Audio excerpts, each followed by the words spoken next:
모든 성경은 하나님의 감동으로 된 것으로 교훈과 책망과 바르게 함과 의로 교육하기에 유익하니. 우리 한 절만 더 읽을까요? 이는 하나님의 사람으로 온전하게 하며 모든 선한 일을 행할 능력을 갖추게 하려 함이라. 아멘. 모든 성경의 말씀에 대해서 하나님의 감동으로 된 것으로 이야기를 하고 있습니다. 이 성경 말씀에 대해서 특별히 오늘은 이제 신약 그리고 또 구약의 내용도 잠깐 다루겠지만 이 성경의 형성 과정에 대해서 한번 살펴보도록 하겠습니다. 자, 여러분, 우리 성경을 정경이라고 표현을 합니다. 정경. 근데 정경이라는 말의 의미는 이제 영어로는 캐논이라고 하죠. 캐논. 그래서 그 뜻은 기준, 표준이라는 말로 사용이 됩니다. 교회에서는 처음 이 3세기 동안 기독교 신앙의 교리적, 윤리적 내용을 가리키는 단어로 이 정경이란 말을 사용을 하였습니다. 그리고 그 후에 이제 4세기쯤에는 성경과 신약 성경과 구약 성경의 목록들을 가리켜 이제 정경이다라고 그렇게 불렀습니다. 오늘날은 이 성경을 이루는 각 권의 완성된, 그러니까 이 성경, 이 완성된 이제 책 전체를 우리는 정경이다라고 이야기를 하죠. 그러나 이제 신약 성경만 보자면은 이 신약 성경이 처음부터 정경은 아니었어요. 이 각 권들이 사도나 다른 사람들이 전파하는 복음과 이제 현재 구약 성경에 의존해서 이 신약 정경이 형성이 되었습니다. 그래서 이제 신약 정경이 형성되는 과정을 먼저 보기 위해서는 이제 구약 성경이 구약 성경의 정경이 존재했는가를 먼저 이제 어떻게 존재하게 되었는가를 살펴볼 필요가 있는 것 같아요. 왜냐하면 이 신약 성경이 구약 성경을 토대로 또 이렇게 구약을 통해서 또 이해되어지고 구약의 많은 내용을 신약이 이야기하고 있기 때문에 이 구약의 정경화가 어떻게 이루어졌는지 먼저 살펴볼 필요가 있습니다. 이 구약은 세 부분으로 이제 나눠져요, 전체적으로. 근데 어떻게 나누어지냐면은 첫째 한번 따라해 봅시다. 토라는 모세 오경을 지칭합니다. 그리고 둘째 한번 따라해 볼게요. 느비임, 이것은 선지서라고 합니다. 그리고 또 하나 케투빔이라고 합니다. 이 케투빔은 이제 시가서를, 이제 성문서를 의미하는 거예요. 그래서 이 토라는 먼저 주전 5세기 말경에 정경으로 인정이 되었어요. 모세 오경이죠. 그래서 주전 5세기 말경에 BC 한 490년, 500년 이전에, BC 500년 이전에 이제 500년 경부터 이제 토라가 정경으로 이해가 되었고요. 그리고 또 이 선지서는 역사서를 포함해서, 그러니까 이 구약의 역사서를 포함해서 이 선지서, 사무엘 상하, 뭐 열왕기 상하 이런 역사서를 포함해서 이것을 선지서라고 불렀거든요. 그래서 이 느비임은 주전 200년, BC 200년 경에 이제 정경으로 인정이 되었습니다. 그리고 또 이제 성문서라고 해서 케투빔이라고 하는 이 지혜 문학서 이런 성경은 주후 1세기 말, 그러니까 예수님 오시고 나서 약 100여 년, 107, 80년 그 후반기경쯤에 얌니아 회의라는 공의회가 있어요. 이제 유대교 내에 얌니아 공회가 있었는데 이때 정경으로 채택이 됩니다. 그래서 이렇게 성문서가 주후 1세기니까 약 100년 정도까지네요. 그러니까 그 안에 이제 AD 100년 정도 안에 이제 얌니아 회의라는 이 공회를 통해서 정경으로 인정이 되었어요. 구약 정경화는 이렇게 초창기 1세기 이후, 그러니까 AD 1세기 이후에는 이미 정경이 완성된 거예요. 100년 이후에는, AD 100년 이후에는 이미 정경 목록이 구약에는 완성이 되어 있었던 것입니다. 구약 정경이 이렇게 완성되고 나서 신약이 이제 쓰여지기 시작하고 신약 정경 목록들이 이제 나중에 또 완성이 돼요. 근데 이제 신약 정경 목록에 들어가기 전에 여러분 좀 궁금한 게 하나 있을 것 같아요. 저는 왜냐하면은 이 가톨릭에서 보게 되면은요, 가톨릭에서 보는 성경이 있습니다. 그 성경이 여러분 뭔지 아십니까? 이름을 뭐라고 하죠? 혹시 아십니까? 모르세요? 예, 공동 번역이라고 합니다. 그래서 가톨릭에서 보는 성경이에요. 근데 이 성경, 이 가톨릭에서 보는 공동 번역이라는 성경이 구약 성경이랑 좀 목록이 달라요. 개신교에서 사용하는 이 성경 목록은 39권이에요, 총. 그런데 이 가톨릭에 있는 이 공동 번역에 있는 구약 성경 목록은 총 46권입니다. 더 많아요. 더 많이 추가가 된 거예요. 근데 왜 이렇게 추가가 되었을까요? 공동 번역은 사실 이 구약 가톨릭도 그 구약의 어떤 성경은 똑같은 목록을 가지고 있어야 할 것 같잖아요. 근데 왜 다른 목록을 가지게 되었을까요? 이게 교리가 달라서 그런 것일까요? 그런 건 아니에요. 그러면은 왜 우리는 39권이고 가톨릭은 46권이나 되는 그런 정경 목록을, 구약 정경 목록을 가지게 되었을까요? 그 이유는 당시 유대인들에게 이 구약 성경이 앞서 살펴본 대로 이 토라, 느비임, 케투빔이라는 이 24권이 분명히 있었습니다. 우리는 이제 사무엘 상하, 열왕기 상하, 역대 상하 이렇게 다 쪼갰어요, 반절씩. 그러다 보니까 원래 24권인데 39권이 된 거예요. 전부 다 쪼개가지고 이렇게 나타나다 보니까. 그래서 39권이 있었어요.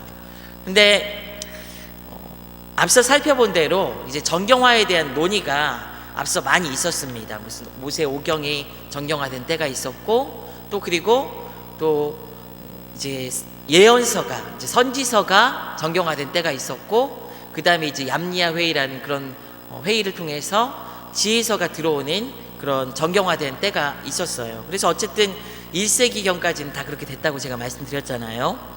이 정경화와 관련해서, 그런데 이 정경화를 해가는 진행하는 과정에 이제 얌리아 회의, 1세기경에 있었던 이 얌리아 회의 때 관련해서 이제 힐렐 학파라는 유대교 학파가 있어요. 그리고 또 샴마이 학파라는 이 당시 유력한 학파가 있었습니다. 근데 이 학파 사이에서 그 논쟁이 있었어요. 이 지혜서를 넣을 때 아가서와 전도서를 과연 구약 정경에 포함시켜야 되느냐, 포함시키지 말아야 되느냐, 이런 논쟁이 있었어요. 그래서 의견 충돌이 있는 가운데 이 얌리아 회의에서 힐렐 학파 쪽이 지지했던 그 전도서와 아가서를 넣어야 된다는 그런 입장이 반영이 되게 됩니다. 그래서 아가서와 전도서를 포함한 총 24권의 그 구약 성경 목록이 확정이 되고, 그것이 이제 우리가 오늘 읽는 개역 개정 그 성경에 39권이 그대로 반영이 되어서 이 정경 목록이 그때 완성이 돼요. 그런데 이렇게 이런 구약과 구약 39권과 신약 29권 사이에 신약이 이제 정경 목록이 나중에 형성이 되었죠. 근데 이 구약 39권이 완성이 되고 나서 이제 그 사이에 많은 문서들이 있었어요. 신약이 정경화되기까지 이 구약 정경 외에 많은 거룩한 문서라고 해가지고 많이 그 당시 사람들이 성경은 정경에 포함되진 않지만은 많이 봐왔던 문서들이 있었습니다.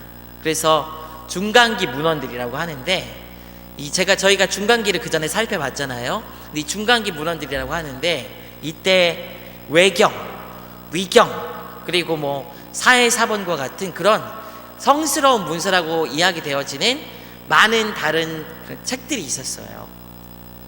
이것들이 있는데 이것들 중에 외경이라는 것이 그 가톨릭의 공동 번역이 형성되는 시기에 들어가게 된 거예요.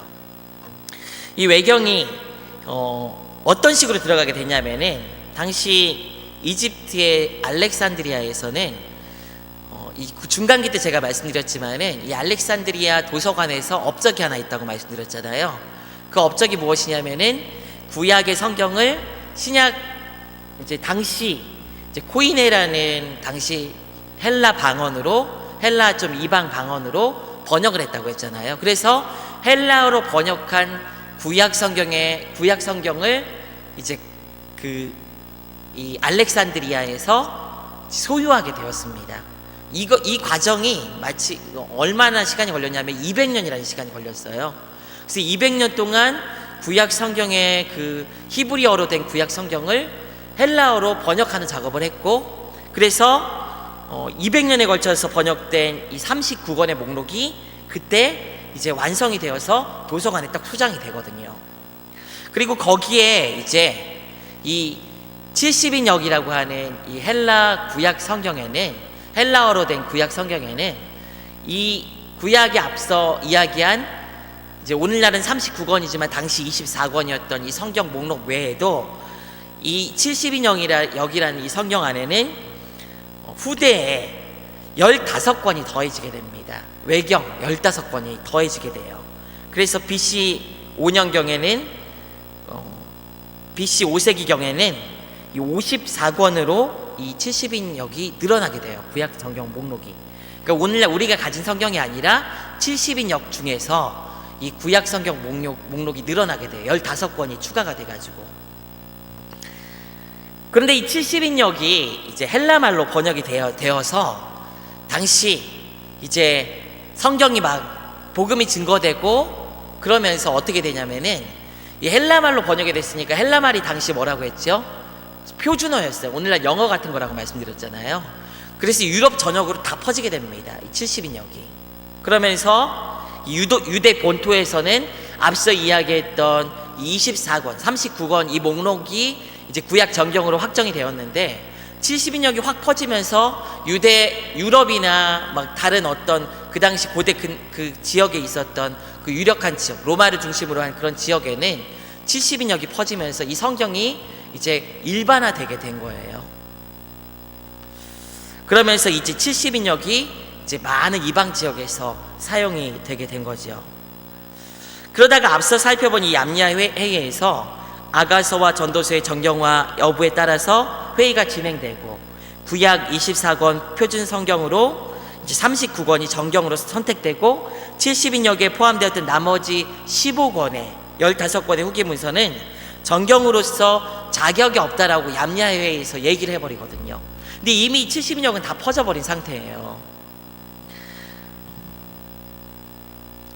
그래서 로마랑 이제 유럽 문화권 안에 있는 당시 이제 안디옥 교회를 중심으로 이제 유럽 지방에 이제 교회들이 이제 많이 세워지게 되잖아요. 예루살렘 교회와 더불어. 근데 예루살렘 교회에서만 구약의 어떤 얌야 회의에서 정통으로 인정한 39권을 사용하고 오늘날 39권을 사용하고 나머지 유럽 전역에서는 다 이 외경 15권이 포함된 이 성경이 일반적으로 퍼져 있는 상황이었던 겁니다. 그러다가 이제 AD 390년경에 로마 교회는 70인역을 라틴어로 번역하게 됩니다. 이제 이때는 이제 로마가 중심이 되니까 라틴어가 이제 더 일반적인 언어가 된 거예요. 로마 안에서. 그래서 라틴어로 번역을 하게 되고 초대 교부들은 이 15권을 외경이라고 이름을 분류해서 이제 초대 교부들이에요. 그러니까 초창기의 신학자들, 목사님들을 얘기하는 거예요. 그 교부들이 이 외경에 대해서 이제 39권 그 성경 말고 나머지 15권의 외경에 대해서 뭐라고 이야기를 하냐면은 이 초대 교부들은 외경은 이 15권은 정경과 동등하지 않다는 거예요. 읽어서 유익한 교회의 책이다라고 덧붙였다고 합니다. 그래서 이제 권위에 있어서는 이 초대 교부들이 이제 어느 정도 선을 그은 거예요. 구약 정경에 우리가 가지고 있는 이 정경 구약 39권 이외에 나머지 15권은 동등한 권위를 가지고 있지는 않지만은 그렇지만 읽어서 유익한 책이다라고 이야기하면서 70인역에 포함된 이 성경에 대해서 정경 목록에 대해서 거기에 대해서 그걸 빼야 되니 말아야 되니 이런 논의는 하지 않고 그냥 그 성경을 그대로 받아들였던 것이죠. 그렇지만 권위에 있어서는 좀 그 15권은 낮게 보았던 그런 선언을 하게 됩니다.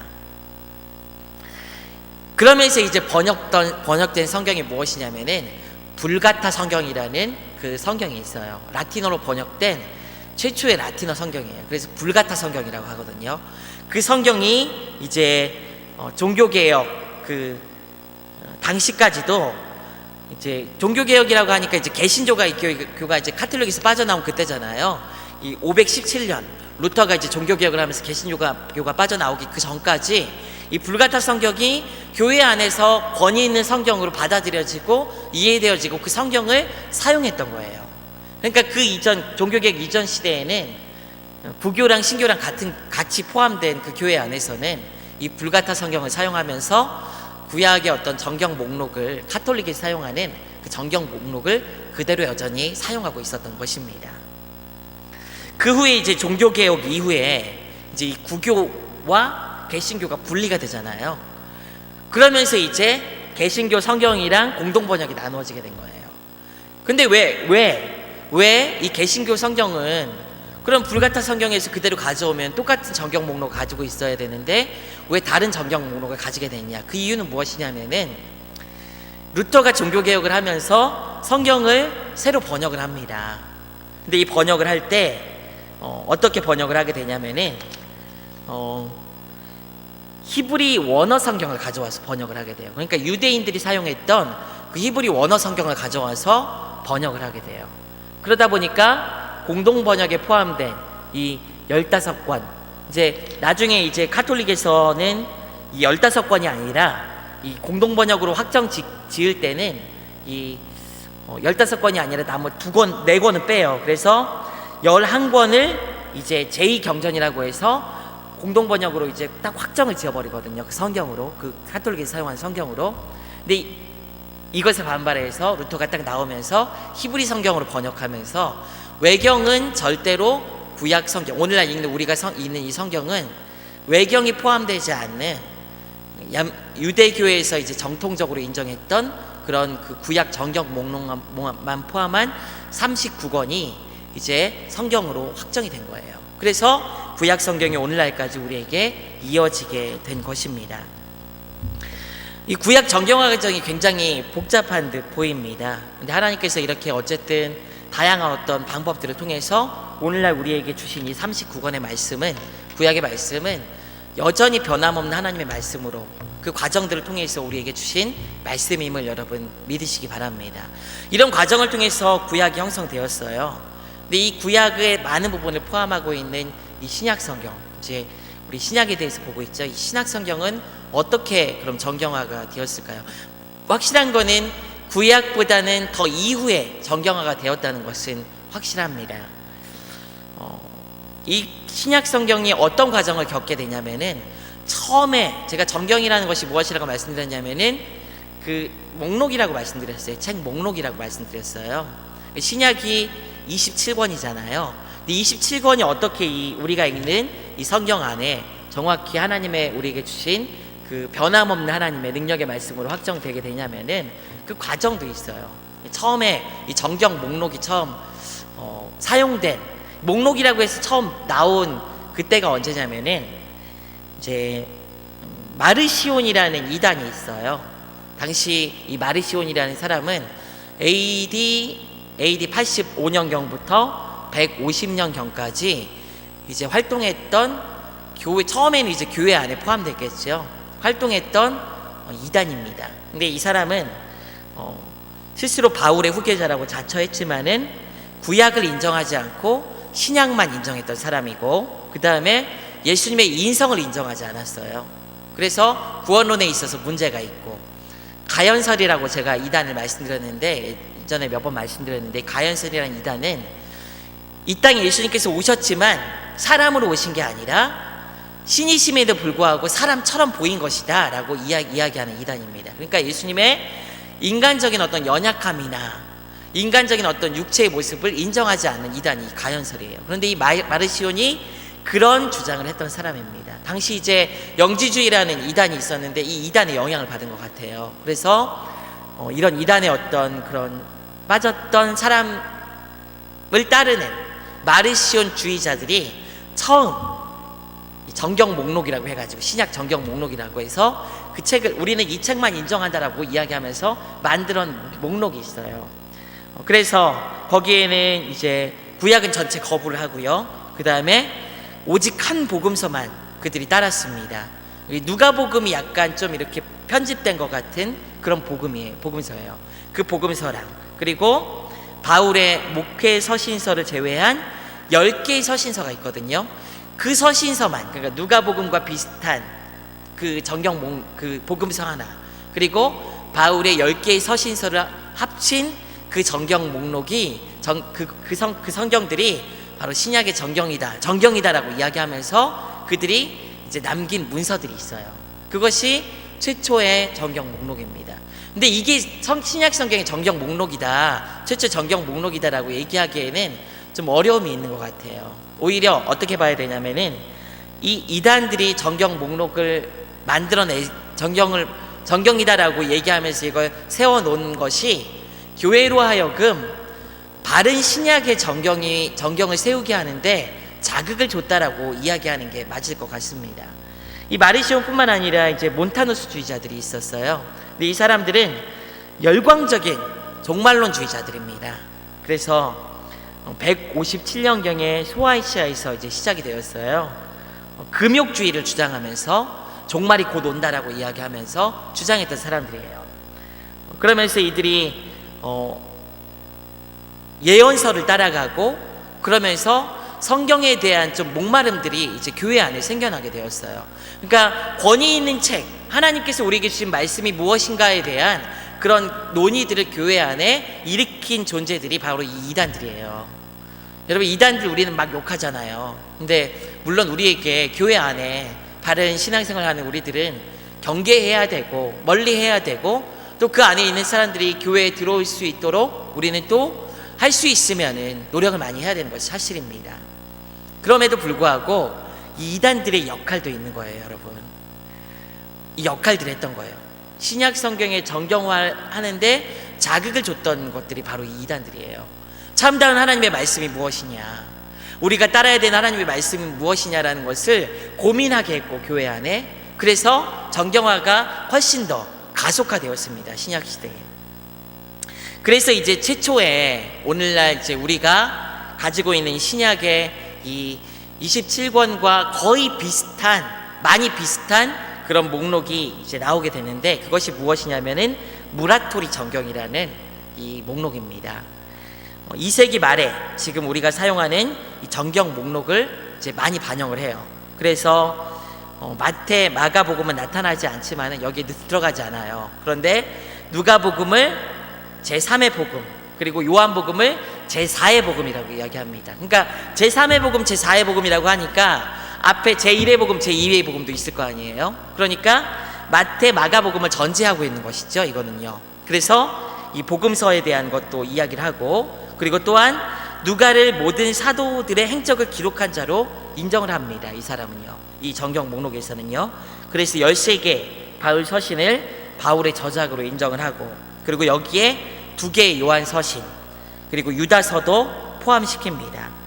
물론 이제 이 목록 안에는요, 오늘날 이제 정경 목록 안에 들어있지 않은 라우디게아서, 알렉산드리아인들에게 보내는 편지, 이런 류의 글들도 있었어요. 그런데 많은 부분에 있어서 오늘날 정경 목록하고 겹치는 그런 정경 목록을 만들어냈던 문헌이 이제 발견이 된 거예요. 그래서 무라토리 정경이라고 합니다, 이것을요. 그 이후에 이제 AD 260년부터 340년까지 이제 살았던 이제 교부 중에서 유세비우스라는 사람이 있습니다. 근데 이 사람이 정경에 대한 논의를 해요. 그래서 신약이 정경화될 때 가장 영향을 많이 찍힌 기준이 하나 있거든요. 기준이 2가지가 있어요. 근데 그것이 무엇이냐면은 초대 교부들의 문헌에서 많이 등장해야 돼요. 그리고 또 많이 인용되어야 되고, 그리고 또 복음적인 내용을 담고 있느냐, 이게 굉장히 중요하거든요. 근데 이 유세비우스라는 이 사람이 초기 클레멘트랑 오리겐에게 많은 영향을 받은 교부거든요. 초대 교부, 최초의 교부들의 영향을 가장 많이 받은 사람이에요. 근데 이 사람이 정경화에 대해 논의하면서 3가지 이제 분류를 합니다. 4가지 분류를 해요, 총. 첫째는 무엇이냐면은 정경으로 인정된 책들이라고 해서 분류를 해요. 정경으로 인정된 책들이 뭐가 들어가냐면은 사복음서, 사도행전, 그리고 14개의 바울 서신. 이 유세비우스는 히브리서를 바울 서신의 하나로 보았습니다. 그래서 14개 바울 서신을 이제 정경으로 인정된 책이라고 해서 문헌에 남겼어요. 그리고 또 논란이 되지만 일반적으로 받아들여진 책들이 있어요. 이 책들이 뭐냐면은 야고보서, 유다서, 베드로후서, 요한 2, 3서가 이 책에 포함됩니다. 그리고 세 번째는 무엇이냐면은 논란이 되면서 진위가 의심스러운 책들이 있어요. 당시에 이제 많은 사람들이 읽는 책들 중에서, 그래서 바울 행전이라는 책이 있었고, 그리고 헤르마스의 목자, 베드로 묵시, 바나바서 디다케, 이런 책들이 있었습니다. 근데 이거는 이제 선을 좀 앞에 첫째, 둘째랑은 좀 달라요. 그래서 논란이 되면서 진위가 의심되는 책들로 분류를 했어요. 그리고 이제 마지막 넷째는 뭐냐면은 이단들이 사도들의 이름으로 만든 책이라고 해서 분류한 책들이 있습니다. 그래서 베드로복음, 도마복음, 안드레와 요한행전 등등 이런 비슷한 문서들이 있어요. 가끔 여러분 막 이렇게 밖에서 이제 성경 공부하자고 하고 또 어떤 인터넷에 동영상 강의라고 해서 좀 신선하다고 하는 강의들에서 보게 되면은요, 도마복음, 뭐 에녹서 막 이런 목록들이 나와, 이런 얘기들 해요. 근데 이런 것들은 당시 이제 정경이 형성될 당시에 이 교부들이랑 초대 정경이 형성되는 어떤 교회 안에서 굉장히 많은 논의를 거쳐서 이미 걸러진 책들이에요, 전부 다. 그래서 그것들이 참 복음이다라고 얘기하면서 신선한 해석이라고 해서 막 이렇게 신성한 책이라고 해서 막 거기 있는 거 가지고 얘기하면은요, 그 책에서 좀 읽어볼 때 영적인 어떤 하나님에 대한 어떤 내용을 가지고 우리가 좀 이렇게 유익을 얻을 수는 있을지 모르겠어요. 그런데 그게 하나님 말씀이다라고 이야기하면 곤란해지게 되는 거예요. 그게요. 그래서 가끔 그런 얘기를 하면서 뭐 이게 막 바른 말씀이다라고 해서 그걸 막 해석해서 말씀 전하고 그런 어떤 동영상들이 돌거나 그런 동영상들을 보거나 혹은 그런 얘기를 하면서 여러분들에게 얘기하는 분들이 있다면은, 그러면 좀 어느 정도 여러분들 이런 것을 알고 좀 이야기를 했으면 좋겠어요. 그런 것들을 좀 봤으면 좋겠다는 생각이 듭니다. 권위 있는 책들이 아니라 교회 안에서 이미 걸러진 책들이에요, 그런 책들은. 그래서 꼭 경계를 좀 하시면 좋겠습니다.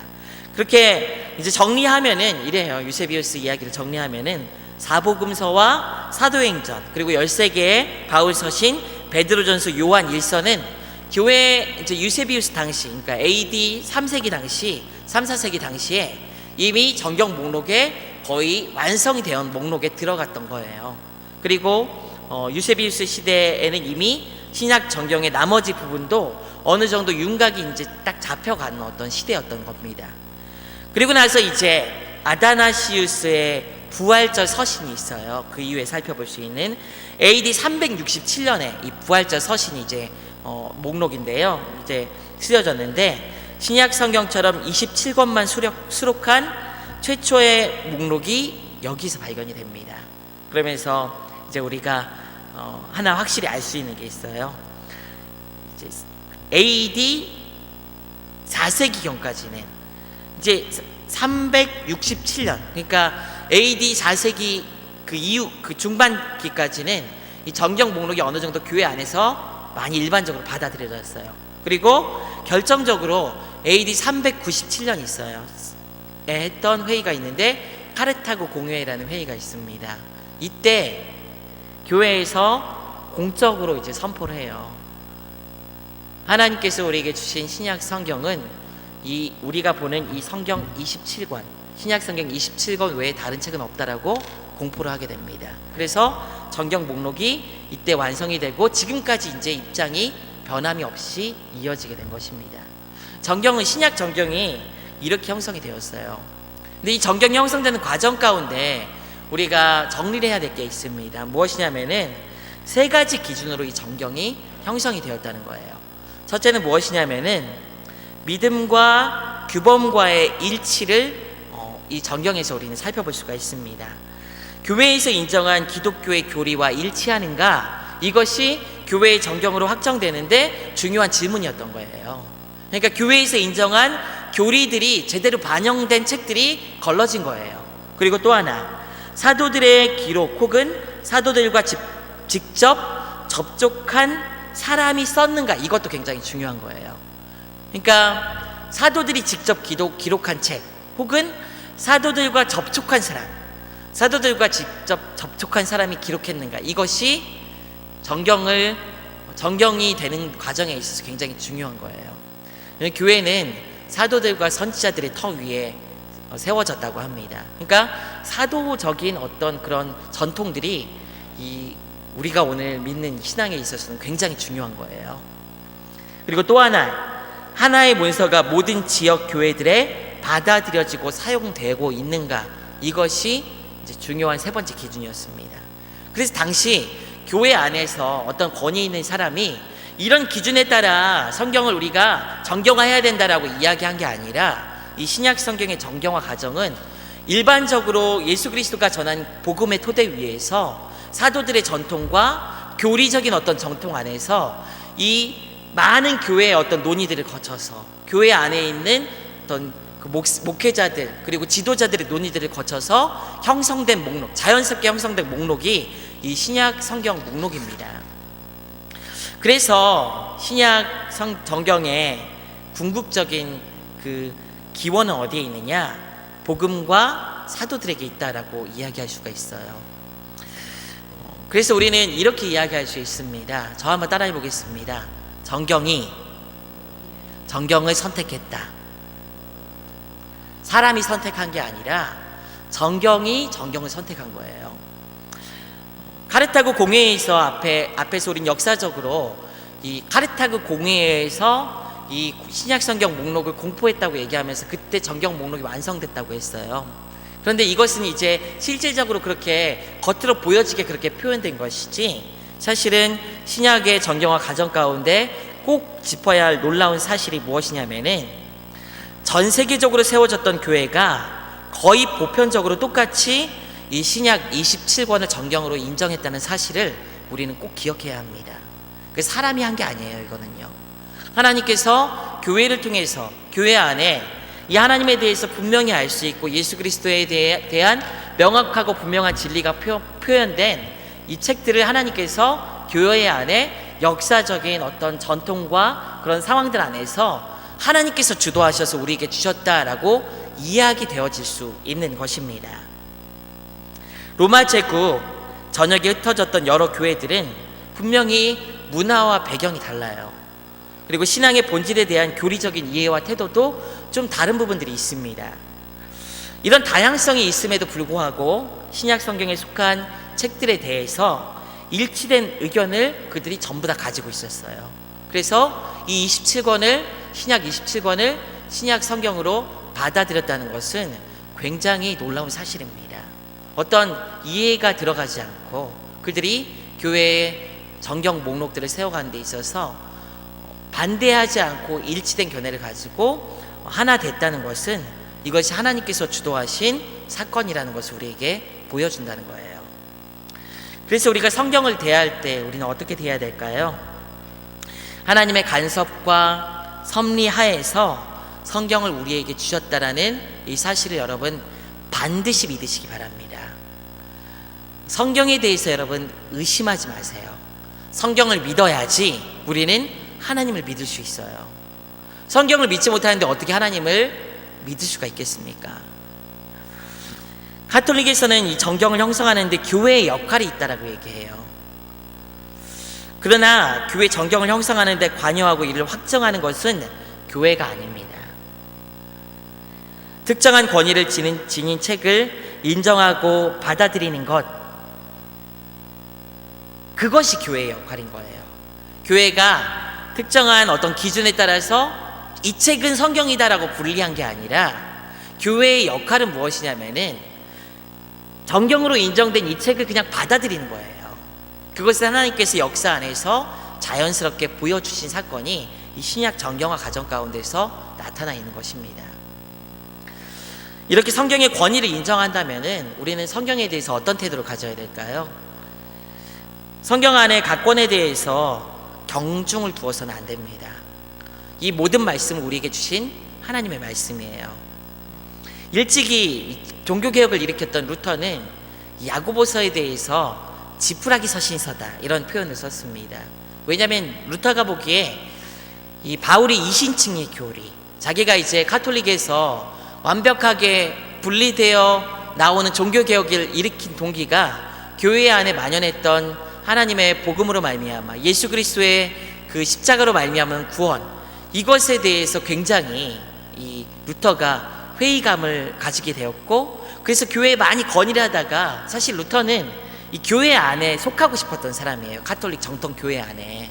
그래서 그 교회 안에서 바른 교리를 세우고 싶었던 사람이에요. 그런데 카톨릭 교회 안에서 루터가 자꾸 이런 이야기를 하자, 뭐 면죄부 막 이런 전통들, 구교 안에 있었던 그런 전통들, 그 다음에 교회의 권위에 대해서 막 이야기하자, 말씀보다 위에 있는 교회의 권위에 대한 이런 부분에 대해서 루터가 막 이야기를 하자, 루터를 찍어내버린 거예요.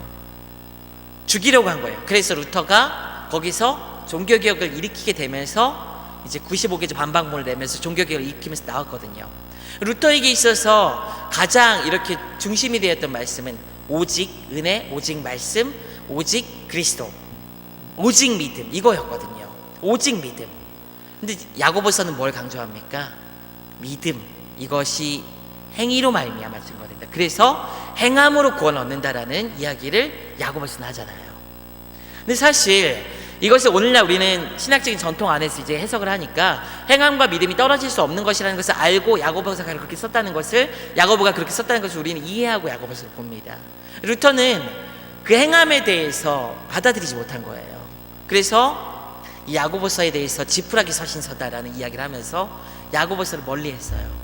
근데 이런 태도를 오늘날 우리가 가지고 신앙생활하면 안 된다는 거예요. 모든 하나님께서 우리에게 주신 이 성경은 하나님께서 주신, 우리에게 주신 유일무이한 하나님을 알 수 있게 주신 권위 있는 말씀이라는 것을 우리는 기억해야 됩니다. 그래서 각 권별로 여러분 경중을 두어서는 안 돼요. 내가 좋아하는 그 성경만 자꾸 읽어서는 안 돼요. 물론 이제 초신자나 좀 그렇게 되면은 잘 읽힌 성경이 있고 잘 받아들여지는 게 있어요. 그렇게 볼 수 있어요. 그런데 믿음의 어떤 영적 분량들이 있고 신앙생활을 오래 하시면은 다 여기 성경 구약 보면은 그 족보 같은데 막 레위기서 그런데 보면은 힘들어요 읽기가. 그렇지 않습니까? 율법 나오는데 그런데 보면은. 그런데 그 부분도 자세히 보게 되면은 하나님께서 우리에게 주신 보화와 같은 말씀들이 무수하게 나올 수 있어요. 그렇기 때문에 모든 성경에 대해서 동일한 권위를 우리가 인정하고, 우리에게 주신 하나님의 말씀이라는 것을 인정하고 우리가 성경을 대할 때 여러분 말씀에 대한 새로운 눈들이 열리게 되는 줄 믿습니다. 아까 우리가 디모데후서 3장 16절 말씀을 읽었는데요, 다시 한번 제가 읽어보겠습니다. 모든 성경은 하나님의 감동으로 된 것으로 교훈과 책망과 바르게 함과 의로 교육하기에 유익하니. 모든 성경은 하나님의 감동으로 되어진 것입니다. 모든 성경이 복음과 하나님의 진리를 담고 있음을 인정하고 그 안에서 우리가 하나님의 말씀을 대할 수 있는 여러분 되시기를 원합니다. 제가 이제 나눠드린 목록에 보게 되면은 그 교재에 보게 되면 저희 그걸 보게 되면은 그 외경 목록도 있고요, 또 위경, 그 다음에 사이사본 목록들도 있어요. 이건 한번 제가 보시라고 참고하라고 적어놨습니다. 참고하시라고 적어놨습니다.